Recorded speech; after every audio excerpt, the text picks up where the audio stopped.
এইটো অগণতান্ত্ৰিক কেনেকৈ হ'ব? সুপ্ৰিম কোৰ্ট অফ ইণ্ডিয়াই কৈছে যে Assam is under the invasion, তাৰমানে বৰ্তমান অসম আক্ৰমণকাৰীৰ লক্ষ্য হৈ পৰিছে। আৰু সুপ্ৰিম কোৰ্টৰ জাজমেণ্টতে কৈছে যে বাংলাদেশৰ পৰা এই লোকসকলে আহি অসমখনক আক্ৰমণ কৰি আছে। এইটোতো মোৰ ভাষা নহয়, এইটো সুপ্ৰিম কোৰ্ট অফ ইণ্ডিয়াৰ ভাষা যে অসমত মিয়া ইমান সোমাইছে। তেওঁলোকে মুছলিম শব্দটো ব্যৱহাৰ কৰিছে সুপ্ৰিম কোৰ্টে। মই যিহেতু মুছলিম শব্দটো ব্যৱহাৰ কৰিলে অসমীয়া মুছলিমসকলৰ গাটো পৰে, সেইকাৰণে মই মুছলিম শব্দটো ব্যৱহাৰ কৰা নাই, মই মিয়াটো ব্যৱহাৰ কৰিছোঁ। কিন্তু সুপ্ৰিম কোৰ্টেতো ডাইৰেক্ট ডেটা দেখুৱাই দিছে যে ইমান মুছলিম বাঢ়িছে, ইমান পাৰ্চেণ্ট হ'ল। অসম এতিয়া ইনভেশ্যন হৈছে অসমৰ ওপৰত। এইবিলাক কথা মানুহে ভুলতে ভাবে যে এইবিলাক কথা হিমন্ত বিশ্ব শৰ্মাই কৈ আছে বুলি।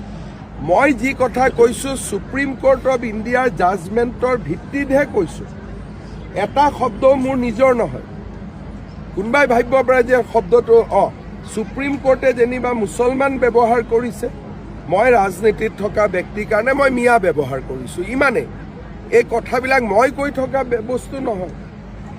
আজি বাংলাদেশৰ পৰা অসমত মিয়া অহা নাই, এইটো মই ভুল ক'ত ক'লোঁ? যদি মই ভুল কৈছোঁ মোক ভুল বুলি প্ৰমাণ কৰক। যি জিলাত আগতে 10% মুছলিম আছিল তাতে 60% কেনেকৈ হ'ল? এইবিলাক প্ৰশ্নটো মই উঠোৱা নাই, এইবিলাক প্ৰশ্ন সুপ্ৰিম কোৰ্ট অফ ইণ্ডিয়াই উঠাইছে। গতিকে এতিয়া এই শব্দবিলাক এটা শব্দও মোৰ নহয়, এই গোটেই শব্দবিলাক সুপ্ৰিম কোৰ্ট অফ ইণ্ডিয়াৰ IMDT জাজমেণ্টত পাতে পাতে এই শব্দবোৰ লিখা আছে। সেইকাৰণে যোনে পঢ়া নাই তেওঁলোকে মোক কৈ থাকে। আৰু মই যিমান কওঁ তাতকৈ বেছিকৈ গোপীনাথ বৰদলৈয়ে কৈ গৈছে। মই যিমান কওঁ তাতকৈ অম্বিকাগিৰি ৰায়চৌধুৰীয়ে বেছিকৈ কৈ গৈছে। মই যিমান কওঁ তাতকৈ বিষ্ণুৰাম মেধিয়ে বেছিকৈ কৈ গৈছে। মইতো ইমানৰ আধা ক'লেও ইয়াত হুলস্থুল হৈ যাব। গোপীনাথ বৰদলৈ, বিষ্ণুৰাম মেধিয়ে যিমান কৈ গৈছে তাৰ যদি মই 5%টো কওঁ হুলস্থুল লাগিব। তেওঁলোকেতো 100 কৈ গৈছে, মইতো 5% কওঁ।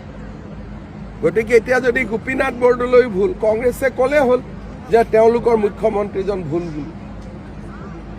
গতিকে এইবিলাক যোনেই, আৰু মই কোৱা কথাখিনি হীৰেণ গোহাঁইও 92 চনত কৈ গৈছে। মই কোৱা একজেক্ট কথাখিনি 1992 চনত হীৰেণ গোহাঁইয়ে কৈ আছিল। কালি ND24ত ধ্ৰুৱ মহন্তৰ এটা সাক্ষাৎকাৰত পৃষ্ঠা আৰু সংখ্যা দি কৈ আছে।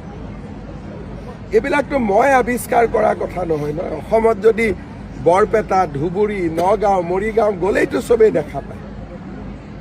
এতিয়া গোলাঘাটত কি হৈছিল? এতিয়া মোক বিশ্বজিৎ ফুকনে কৈ আছে এভিকশ্যন নহ'লে 16,000 নাম সোমালেহেঁতেন। এইবিলাকতো মই বনাই কোৱা কথা নহয়। মোক এটেক কৰি কি লাভ হ'ব? তেওঁলোকে কওক যে আমি বাংলাদেশত ঘূৰি যাম, লেঠা মৰি গ'ল। আৰু এটা সুপ্ৰিম কোৰ্টত ষ্টে হৈ আছে, এইটো ঠিক কৰি লওক। Sir Indian home minister Assam दौरे करेंगे तो क्या उसके बारे में बोल दिया काल को। आप लोग न्यूज़पेपर एक ही नहीं है क्या? गुवाहाटी में कल दो बार बताया हमें, पूरा टाइम, मिनट, सेकेंड दे के बताया। ठीक है, ठीक है सर, ভালে থাকক সকলো।